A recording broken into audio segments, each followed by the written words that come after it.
Assalamualaikum warahmatullahi wabarakatuh. Perkenalkan, nama saya Hafiz Firmansyah dengan NIM 1524078 dari kelas 15 3B 25. Pada kesempatan kali ini, saya akan mempresentasikan sebuah artikel dengan tema anti korupsi yang berjudul Membangun Budaya Anti Korupsi Demi Masa Depan Indonesia. Artikel ini membahas tentang pengertian korupsi, dampaknya, serta pentingnya peran masyarakat, khususnya mahasiswa dalam upaya pencegahan korupsi.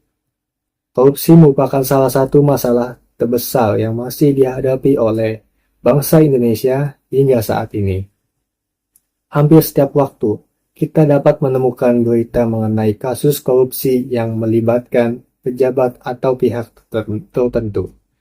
Kondisi ini menunjukkan bahwa korupsi bukan lagi masalah yang bersifat individu, melainkan sudah menjadi masalah sistemik yang berdampak luas bagi masyarakat dan negara. Melalui artikel ini, saya ingin mengajak kita semua untuk memahami bahwa korupsi tidak hanya merugikan negara secara finansial, tetapi juga merusak nilai-nilai moral dan kepercayaan sosial. Secara umum, korupsi dapat diartikan sebagai tindakan penyalahgunaan kekuasaan atau jabatan untuk mendapatkan keuntungan pribadi atau kelompok. Bentuk korupsi sangat beragam, seperti suap, gratifikasi, penggelapan dana, dan penyalahgunaan anggaran negara. Praktik-praktik tersebut jelas melanggar hukum dan bertentangan dengan nilai keadilan. Dampak korupsi sangat terasa dalam bidang ekonomi. Anggaran negara yang seharusnya digunakan untuk pembangunan infrastruktur, pendidikan, dan kesehatan justru disalahgunakan. Akibatnya, pembangunan tidak berjalan secara optimal dan kesejahteraan masyarakat menjadi terhambat. Masyarakat kecil seringkali menjadi pihak yang paling dirugikan oleh praktik korupsi ini. Selain dampak ekonomi, korupsi juga memberikan dampak sosial dan moral. Ketika korupsi terus terjadi, masyarakat akan kehilangan kepercayaan terhadap pemerintah dan sistem hukum. Hal ini dapat menimbulkan sikap apatis, di mana masyarakat merasa tidak peduli terhadap aturan dan nilai-nilai kejujuran. Selain dampak ekonomi, korupsi juga memberikan dampak sosial dan moral. Jika kondisi ini dibiarkan, maka persatuan dan kesatuan bangsa dapat terancam. Oleh karena itu, pemberantasan korupsi tidak cukup hanya dengan penegakan hukum.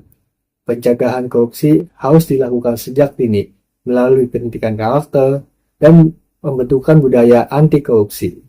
Pendidikan anti korupsi bertujuan untuk menanamkan kejujuran, disiplin, tanggung jawab, dan integritas dalam kehidupan sehari-hari. Lingkungan keluarga, sekolah, dan masyarakat memiliki peran penting dalam membentuk karakter individu. Kebiasaan jujur dalam hal-hal kecil seperti tidak berbohong dan tidak mencontek merupakan langkah awal dalam membangun budaya anti korupsi. Nilai-nilai tersebut akan menjadi fondasi kuat dalam kehidupan bermasyarakat dan bernegara. Sebagai mahasiswa, kita memiliki peran strategis dalam membangun budaya anti korupsi. Mahasiswa tidak hanya dituntut untuk memiliki kemampuan akademik, tetapi juga harus memiliki integritas dan kesadaran moral. Dengan bersikap jujur, kritis, dan bertanggung jawab, mahasiswa dapat menjadi agen perubahan yang membawa nilai-nilai positif bagi masyarakat. Sebagai kesimpulan, korupsi merupakan masalah serius yang harus ditangani secara bersama-sama. Membangun budaya anti korupsi merupakan langkah penting untuk menciptakan masa depan Indonesia yang lebih baik. Perubahan besar harus dimulai dari diri sendiri, dari hal-hal kecil, dan dilakukan secara konsisten. Mari kita bersama-sama menolak segala bentuk korupsi demi terciptanya masyarakat yang adil, jujur, dan sejahtera. Sekian dari saya. Terima kasih atas perhatian Anda. Kurang lebihnya mohon maaf. Wassalamualaikum warahmatullahi wabarakatuh.